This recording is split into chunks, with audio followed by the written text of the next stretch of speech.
up, everybody? This is Valentina. Welcome to the show Built with VAs, and guess where I am right now? I am at Sleep Hacking Live, a big real estate conference, and if you're not here, if you're in real estate, you're missing out. What are you doing? And since I'm here, I've been getting a lot of questions about virtual assistants, and I realized that I've never covered one of the most fundamental topics about the pros and cons of having an international virtual assistant, and that's what we're gonna do in today's episode. Let's go.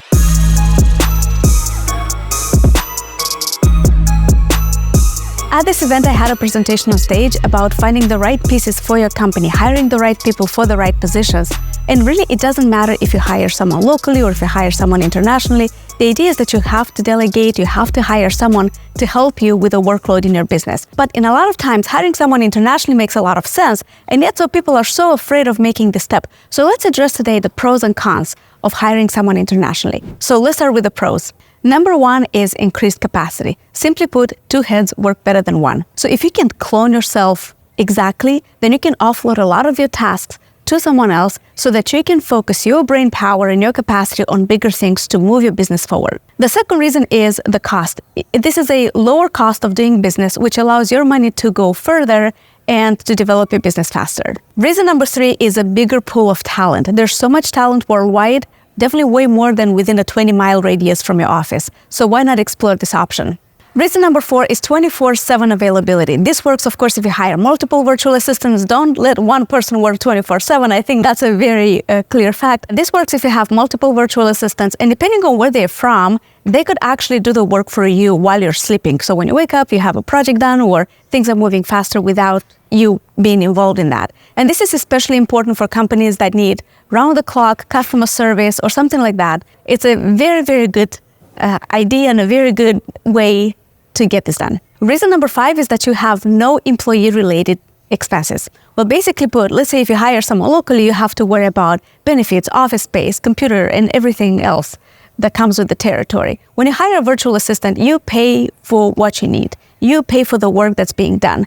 The virtual assistant comes with his or her own computer, own technology, making sure that they have good internet and so on. So you just pay, you can either pay per hour, you can pay per project. It's a lot more flexibility and you don't have to worry about all of the other benefits.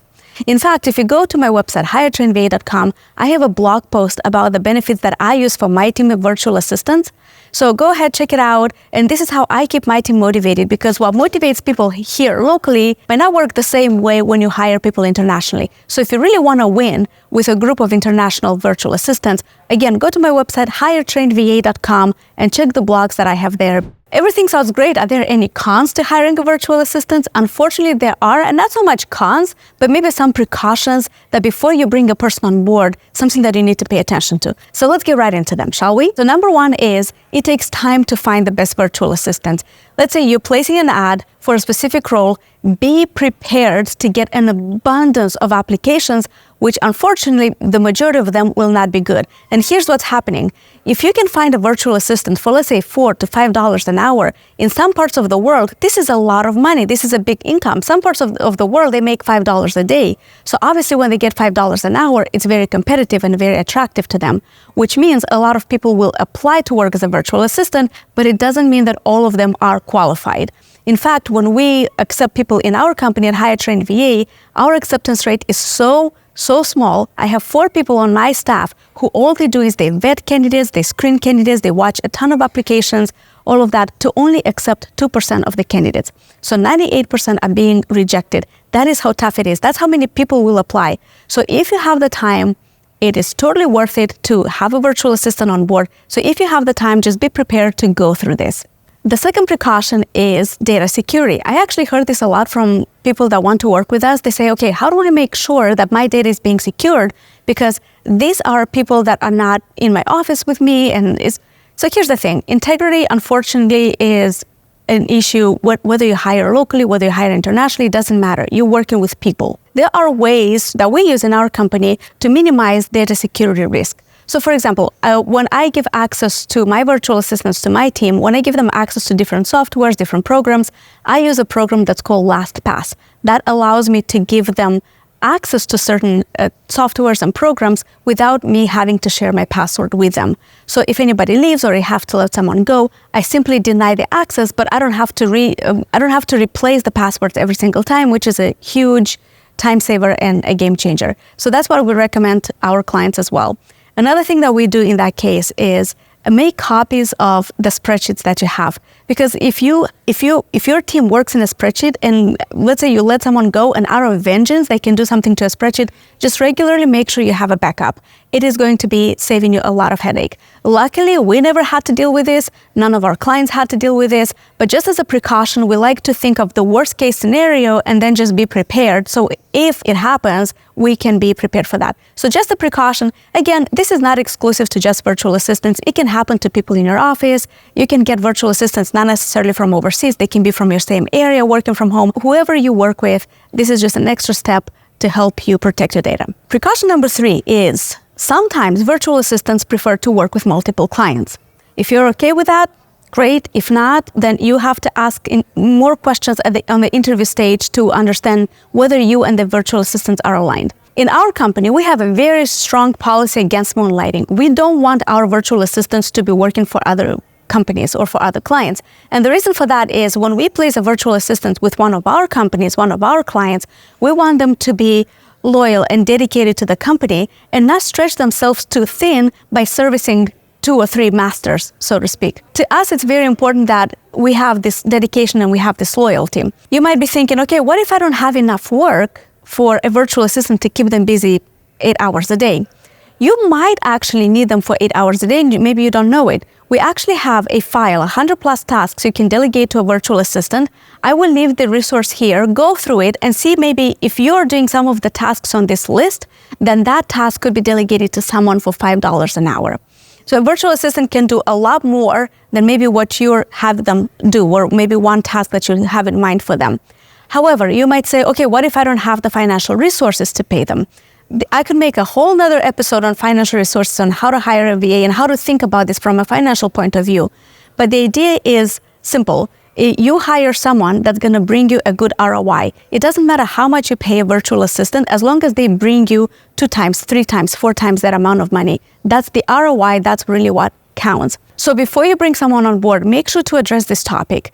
And if you have 8 hours of work for them per day, make sure to emphasize how are they incentivized. Are you giving them any bonuses? Is there any performance appreciation or something like that? They would really want to know where you stand, and you know what to expect from them as well. So precaution number 4 is language barrier. Again, I don't like to call them cons because they're not really cons of with hiring and working remotely. It's just a precaution. So a lot of the times people ask me, okay, well, what about language barrier? Do they speak English just as well as we do? Well, you would be surprised how fluently people abroad speak English. And yes, there are sometimes candidates whose English is not so good, and they might not understand the lingo or the jargon or the terminology that comes, or even sometimes the sarcasm, the American sarcasm. But there are a lot of people who do understand that. It's just very important before you bring someone on board to have this conversation and put them to a little test. If you hire someone as a cold caller, give them a situation where you are a little bit sarcastic and see how they would handle. Like, for example, yeah, I'll sell my house for $1 million. You got $1 million, and see how they respond, see if they understand the sarcasm. Or if you need a copywriter, or if you need someone who writes blogs for you, you want to give them maybe a small little task to just kind of see what they give you back. And see maybe the terms, the terminology, just to be sure. It's just a precaution. But once you understand that that person is capable, you will have more peace of mind to delegate bigger tasks and more important tasks. But no matter how well they present themselves at the interview, when they give you their first piece of work, when they work for you, check it, give them feedback, let them know where they stand, let them know what your standards are and how you want things to be done. So it's really not impossible. There's so many companies that are doing this. It is such a good way to move your business forward with international talent. Number 5 is potential for abandonment. I can't tell you how many times I'm asking, well, what if my VA ghosts me? What if they leave? What if this happens? What if one time I try to send them a message and they don't respond back? Well, again, here's the thing. Abandonment is not exclusive to virtual assistants. It can happen here when you hire people locally, if you work with contractors, and you might not get a hold of them. This is just, again, this is a human behavior. It has nothing to do with culture, with nationality. It's just individual behavior. But this is what we do to make sure we minimize this risk. So first of all, I look at the resume, and if I see a lot of gaps in the resume, I want to make sure I address them. But more importantly, I want to look at how long they stayed with different companies. I want to look at track records they had. If I see someone job hopping, let's say they work 2 months here, 2 months there, 2 months somewhere else, I don't even want to interview that person. Now, sometimes it happens that you stayed at a job for 2 months for whatever reason. But if this is a pattern, if this is happening over years and years of throughout their whole career, then I think this is more of a candidate issue than anything else. So usually when I look at resumes, I don't even interview candidates like that because I'm afraid that that's exactly what they're going to do to me. I will put so much effort and time into training them and hoping that they will help my business, and then they leave. That's how we do it. But if I look at track records, if I see someone that's reliable, I also see how they present themselves at the interview and how they write me a message, how much they really want to work with me.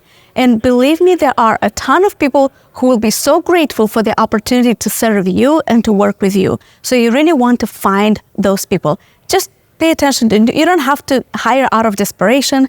Don't hire anyone just because you need to fill that position. Take your time and find the right piece for your company, the right person. At this event, I had a presentation about how to hire, and I made this analogy of Tetris. It's like playing Tetris. You know, you have different shapes and all of that, but unless you're strategic about it, it wouldn't work. You can't place those pieces randomly because that's going to be a disaster. That's not how you score high. That's not how you clear lines. Instead, what you want to do is you want to make sure you find pieces that complement each other, that work together well, so that you can strategically move forward. Is exactly the same way in business. All right, so what's the takeaway here? The takeaway is that we don't live in a perfect world and we don't have a crystal ball to know how things are going to turn out, but we can't move forward unless we take some risks in the company. Whether you hire someone locally, whether you hire someone internationally, there's no excuse to say that I can't find good people. Not everyone is going to be a good culture fit with you. Not everyone will see things the way you see it, but there are so many people who will be grateful to have the opportunity to serve you and to work with you and grow with you. I see this in my company. I see this with the clients that we service, and we can help you. If you're still struggling to find the right person in your team, reach out to us. Go to our website, hiretrainva.com, book a call with us. Let us just have a natural conversation and see what we can do for you, if we can help you in that situation, and if it makes sense for you as well. So book a call with us, hiretrainva.com. Let's talk. Thank you so much for joining me today. I'll see you next time.